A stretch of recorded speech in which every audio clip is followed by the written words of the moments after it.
So system development life cycle. What is the importance of system development life cycle? Okay, it provides a sequence of activities that we have to do: designing first, then development, then testing, then post implementation review and all. So if we don't have that sequence, it will be a bit difficult for development of software. It gives a lot of instructions to the system designers and developers how to develop a system. It has a detailed guide, 8 phases, and in that 8 phases also they have, I think, around 7 to 8 questions. It is a generic sequence. What does generic sequence mean? It is a very common sequence. Everyone knows it. Everyone can understand it. The results of earlier phases are used in the later phases. For example, in system acquisition, we are using the documentation of system requirement statement, which we are doing in the second phase. So we are referring to the results and documents of the earlier phases, and it is document driven. Without documentation, you cannot do system development. Means you can do it, but it will be more difficult to keep a track of costs and benefits and all. Okay.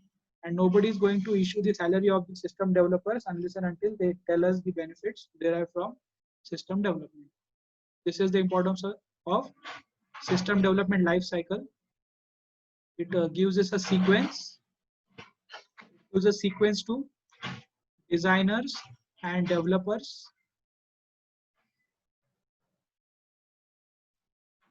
Designers and developers.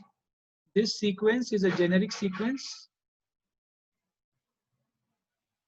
Earlier phase results are used, and it is document driven. Okay, whatever I am writing on the screen now, in the same way you have to revise. Okay, don't write the entire points and okay, that is how I was trying to tell you in the earlier stages, that how you are supposed to revise and make flowcharts and diagrams and answer. In my entire book, you will only find these letters. Okay, you will never find me that I am writing words or anything, unless it is a bit confusing. Okay, so this is the importance of system development lifecycle. I know that I have changed my teaching style a bit. Okay, now let's see what are the contents, or what is operation manual. Why do we need operation manual? It is prepared to assist the user. It is a typical user's guide that how you are supposed to complete a procedure or conduct a procedure. Just like we have seen the management controls, that how to do scheduling, how to do maintenance, what are the operations and all. Then the contents are given. There is a cover page, and the title page, and the copyright page. See how cute the institute is. He is even telling us that what is the format of the operations manual. Okay. Just like SRS document, remember the operation manual. You can compare these two questions. What is the difference between SRS document and operation manual? There also they have written that you should have an index and all. Then in preface, you must give the navigation guide, that how to read that manual, what are the first things, what are the later things.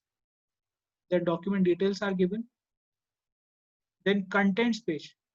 Just like before starting the chapter, the objectives of the chapter are given. Just like that, a content page will be given before every module. And then main functions guide will be also given.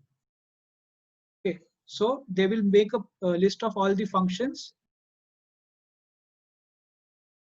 In that, for main functions, they will give you some detailed guide.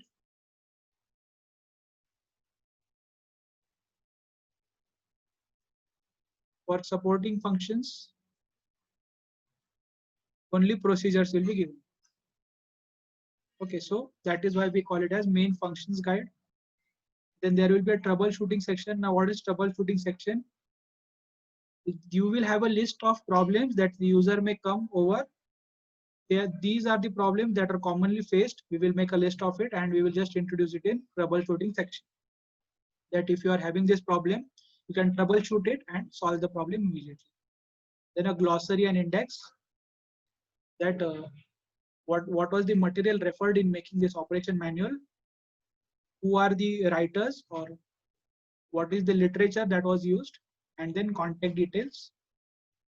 If you want to consult the developers, or if you want to customize anything at all, if you want to get in contact, they have contact details. So these are just 3 pages. Okay, there is no description that you have to write.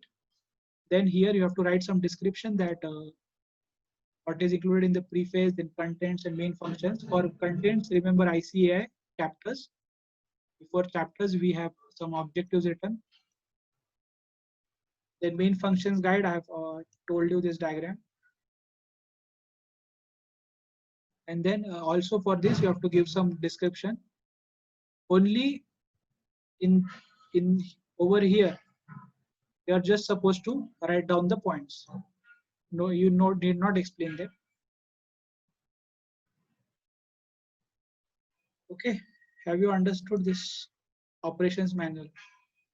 If you try to read this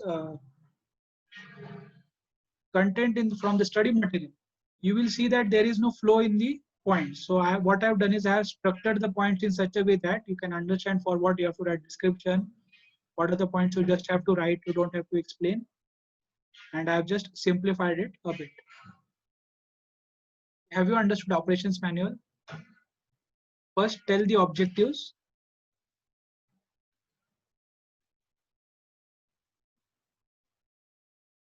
Shall we continue? Yes, sir. Now, I think this is the last question from chapter number 5. What are the shortcomings and associated risks with SDLC? With SDLC. We have seen the importance of SDLC. Now we are talking about why you should not use SDLC, or what are the problems or shortcomings of SDLC. It is cumbersome. There are 8 phases, and in that 8 phases, there are 7 questions for each phase. You can understand how much care we have to take in development of system. Then the end product is not visible for a very long period of time. For example, if you are developing an iPhone, you have to, even if you have understood the concept and all, you cannot visualize it unless and until it is kept in front of you. You will keep on telling these are the changes, these are the changes. But even sometimes you don't have the vision. What is the product you are demanding? So the end product is not visible to you for a very long time. Then if there is rigidity in system development, it may prolong the duration. Now tell me which model I'm talking about here, which is the most rigid model.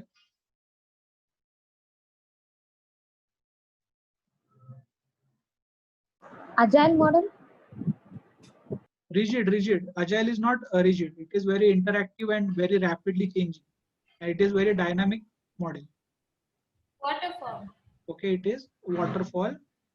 See, unless and until you complete the earlier process, you will not be able to start with a new process. That is what I call rigidity. It's not me, institute. So if there is rigidity, obviously that model is going to take a lot of time for development of software. Now, the thing is, the least time is required by RAD method, but agile model requires less time than waterfall, and but it takes more time than prototyping, incremental and spiral. No, spiral takes the most time. It is a never-ending process. So just remember that if there is any rigidity in the processes, it may prolong the duration. Then it is not for small and medium projects. If you are just developing application software, which is used for Uber or Ola and all, it need not be so much complicated and cumbersome. If you are developing an application for tax management, then you have to understand what are the laws applicable, what is the calculation, and what are the sections that it must have. Okay, so do not use it for small and medium projects, only use it for large projects, SDLC. Okay, So I will just stop the recording now.